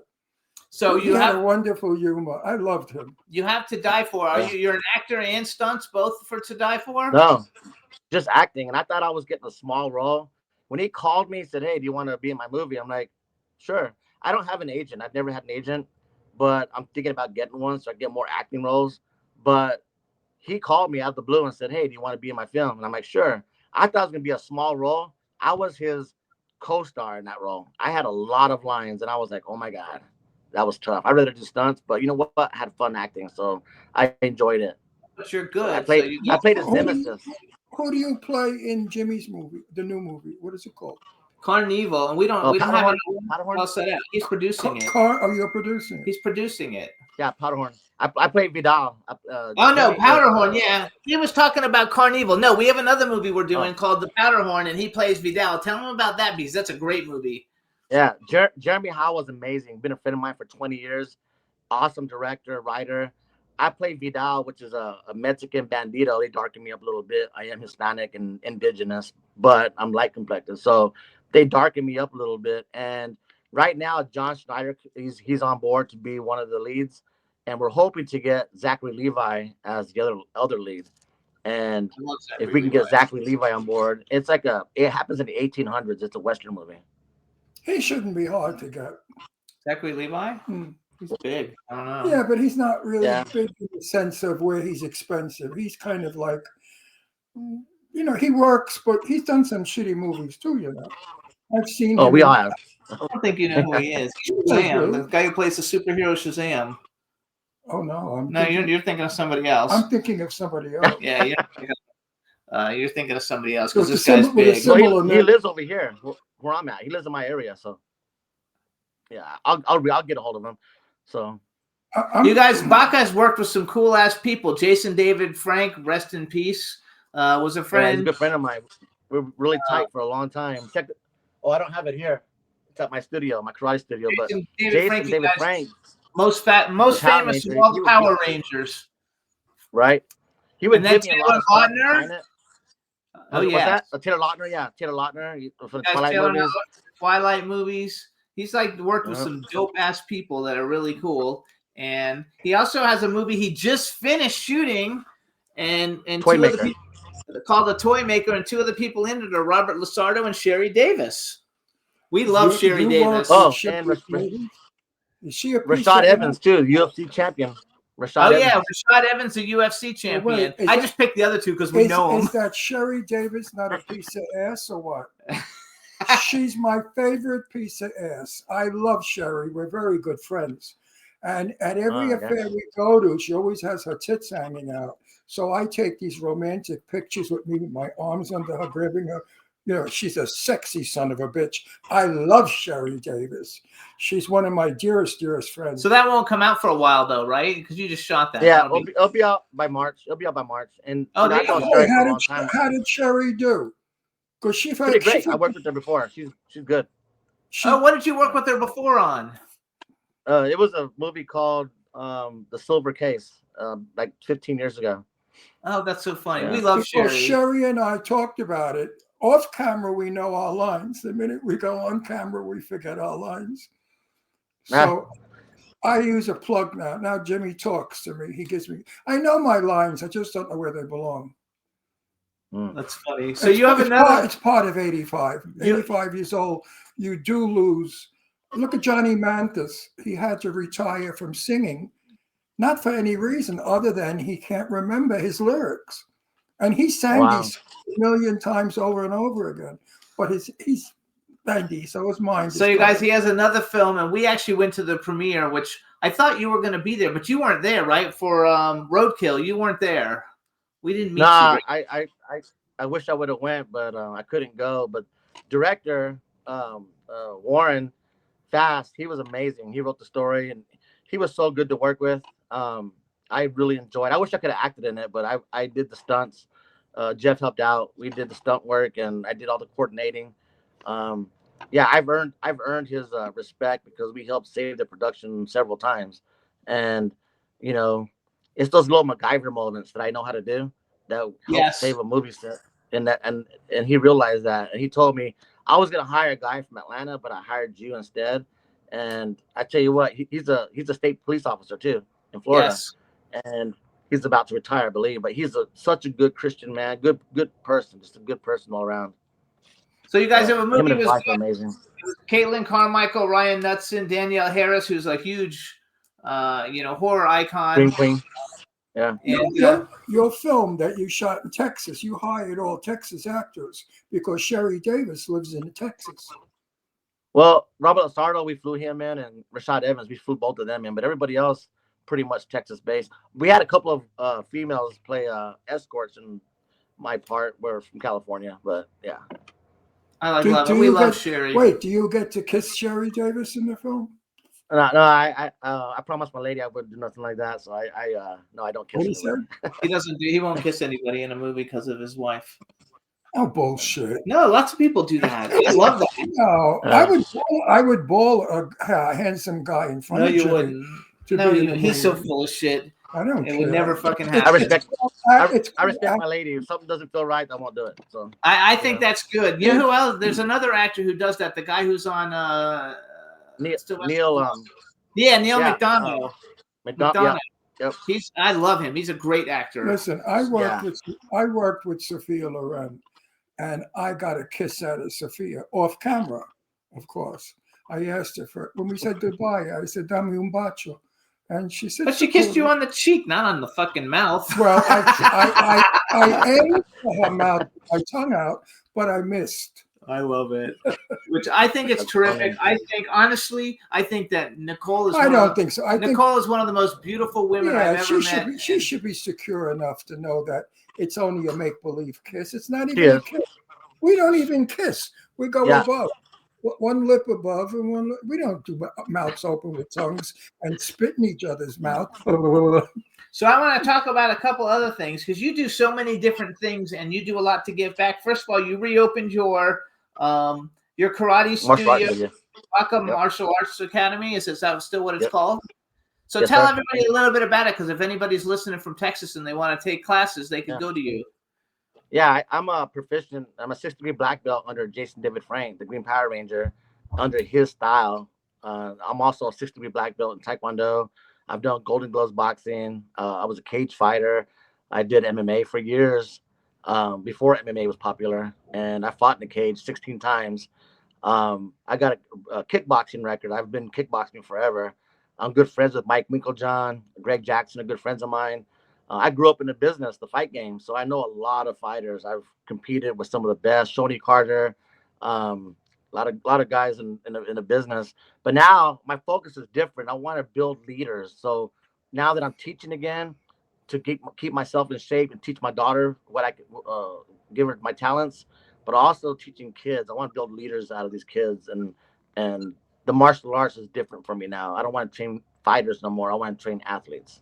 I want to train people with a good mindset. We have a friend here. His name's Bear Fiorda. He's an MMA fighter, and he has a gym here in Palm Desert that he teaches mostly like kids so they can get off the streets and have a place to go, you know. And there you go. The only problem is all the kids in Palm Springs are fags. So I don't know what he's going to do with all the queens. No, he does it in Palm Desert. He's going to have all the queens kickboxing. They'll kickboxing. Is there in high heels and bras? They'll kickbox. Is there a website for your academy or no? Yes, it's Baca Martial Arts Academy.com. There you go. Where are you in Texas? Well, my stunt ranch is in McDade, Texas. My karate studio, martial arts studio, is in Smithville, Texas. Big names. Close to where? Austin, Texas. Austin is where I live. That's the best place to be. And then you also have a charity, and you did a big gala for hope. It's like anti-bullying, I believe, right? Yes, anti-bullying, domestic violence, and suicide. And we did that. We had David Chokichi come on, and Dee Wallace. She came. Yeah, she's been on our show. Actually, she came on our show 3 days before your event. And David Chokichi, I think he's been on 3 times in the past.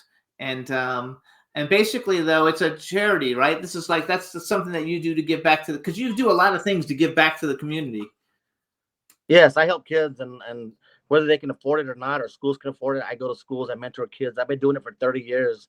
And now, since I work in the film industry, what I want to do is make video content that can help save lives. And I'm going to fund it through that gate from the galas I do.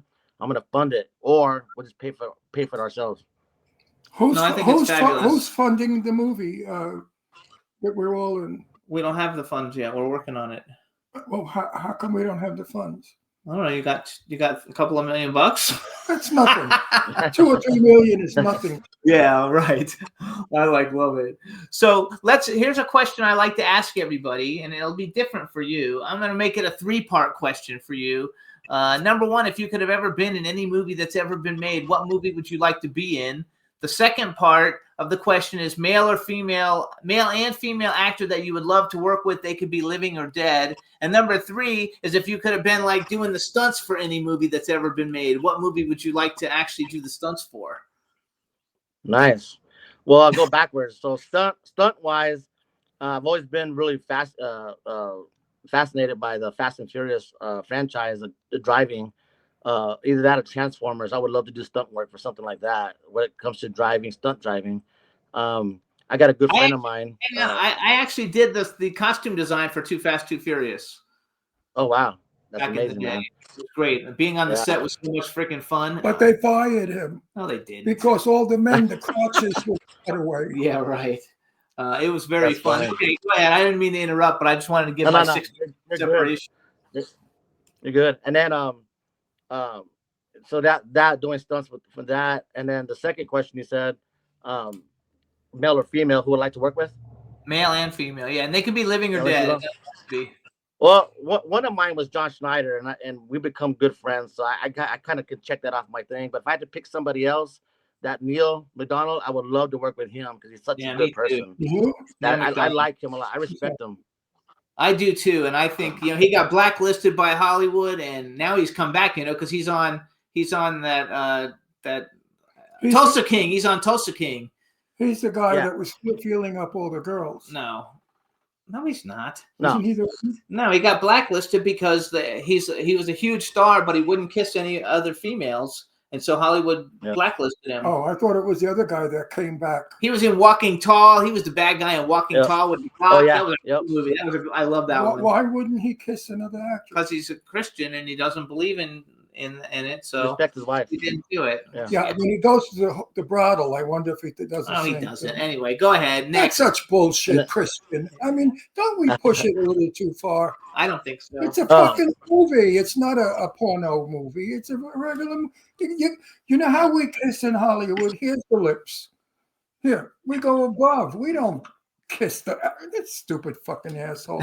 Anyway, I agree with you. I would love to work with him. I think he's fabulous. Yeah. He's a good actor and he's a badass too. And he's a jerk. Yeah, female wise, I can't say who I would want to say because then Nicole would be like, "Oh, I know you're gonna say that." Okay. But yeah, not so as a love interest. wise, not as a love interest. Just working with somebody in a movie. Like I don't believe this conversation. It is a movie. It is make believe. It's not real. All right, but anyway, who would it be? Okay, if I can go back in time, maybe Michelle Pfeiffer. I think she was awesome, and like, when she played a school teacher, and Dangerous Minds. Like Dangerous Minds, something like that would be fun. Like I like to be the teenager though. You know what I mean? Let her be the teacher, right? Because man, that would be so cool to be in that role. I thought that would be awesome. I love that movie too, actually. Would you? And your first question. Would you like to make I'd like to see you in a movie with Jason Statham. Yeah, as long as I can beat him up. That's his favorite. You could never beat him up. He beats up 25 guys at once.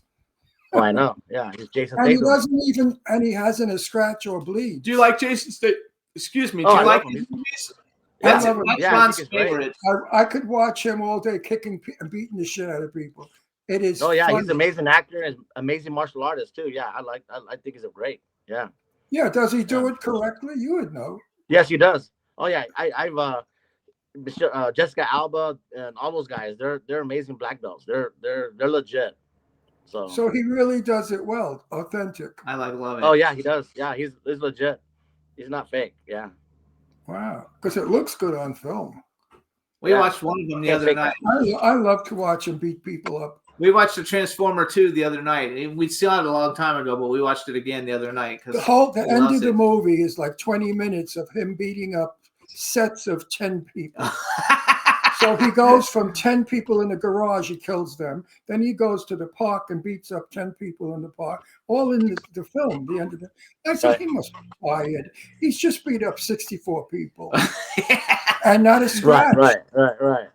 Nothing. And he then has the energy. Then he said, I think he does his own stunts too. No, he does most of them. Yeah.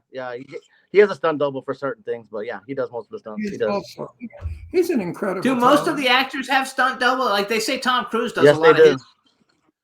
Well, most actors do have very few. Like I'm talking like very few, and the reason is because of insurance. Like a lot of people won't do it. A lot of productions, because if the actor gets hurt, production stops. So, right. Oh yeah. Yeah, and then they lose a ton of money. Oh, ton of money. Yeah, Tom Cruise is an exception.